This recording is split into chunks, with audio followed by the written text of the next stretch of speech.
Well, I worked with this teacher, Angela Caudron, and she has taught chemistry for a number of years. And she really saw forensics as the key to getting her students interested in chemistry. And so that's how the idea initiated. Plus, when we started this, forensics was really popular on TV. There were a lot of shows coming out, CSI, and Bones, and those sorts of shows were coming out. And it was just a really popular topic among high school students. And so it seems like a natural connection to make.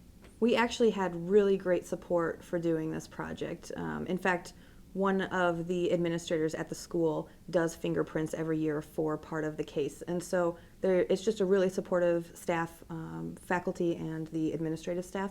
And the parents love it because the kids are coming home and talking about their chemistry class, which usually it's in a bad sense, but in this case, they're excited about chemistry, and so the parents really enjoy it as well.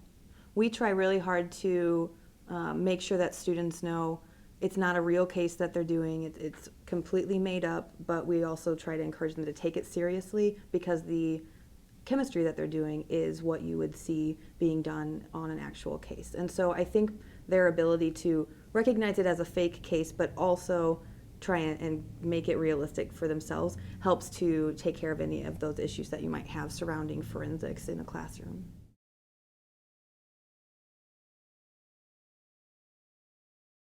They love it. One of the reasons we did the case the way that we did by dividing it up throughout the year is because we wanted students to see that the chemistry you learn on day one is still applicable on day 180. And so this is a great way for them to see that connection all the way through. And students come back year after year and they tell their teacher how much they enjoyed the case, and they still remember very specific pieces about the case and about chemistry that normally you wouldn't have kids coming back and telling you about the titration that I did, So it's really exciting to see the students get excited about really tough and challenging chemistry because they're able to find a way to make it interesting and exciting for them at that time.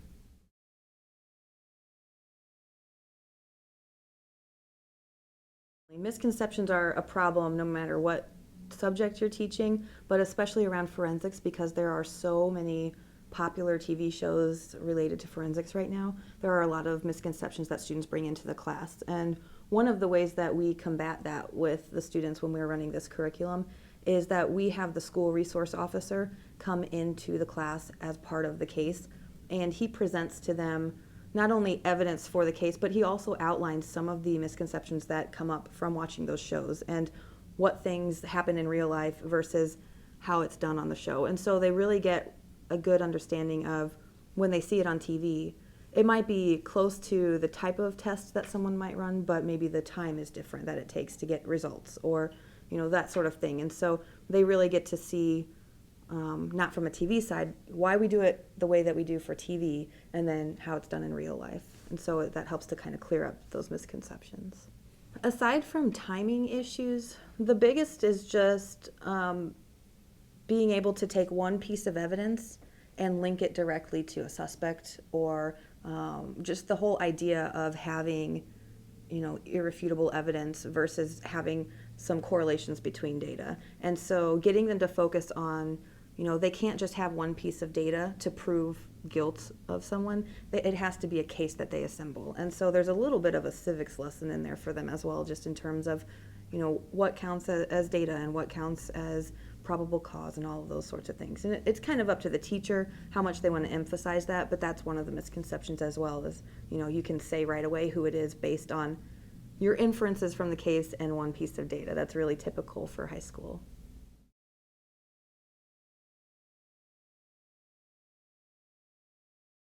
Well, it was all very much serendipity. When I was a graduate student, I was part of an NSF grant, which is a GK-12 grant, where they place graduate students in the classroom with practicing teachers to develop curriculum. And I was placed with Angela Caudron. She had this idea to do something with forensics, and she had a brand new second-year chemistry course, only one who taught that course, so she had a lot of flexibility in it. And so we decided, let's write a forensics curriculum. And so we worked on that for a year, and it went really well, and the students loved it. So we started presenting it at conferences like NSTA, and we just kept hearing over and over from people, you really should publish this, you really should publish this. And so 4 years later, we finally decided, all right, let's give it a shot. We submitted the proposal to NSTA Press, and then we were really excited when it got accepted, because it's finally a chance for other teachers to see the work that we've put in. And we really do think that this is a great way to teach chemistry to students, and so we're hoping that other teachers will see that as well.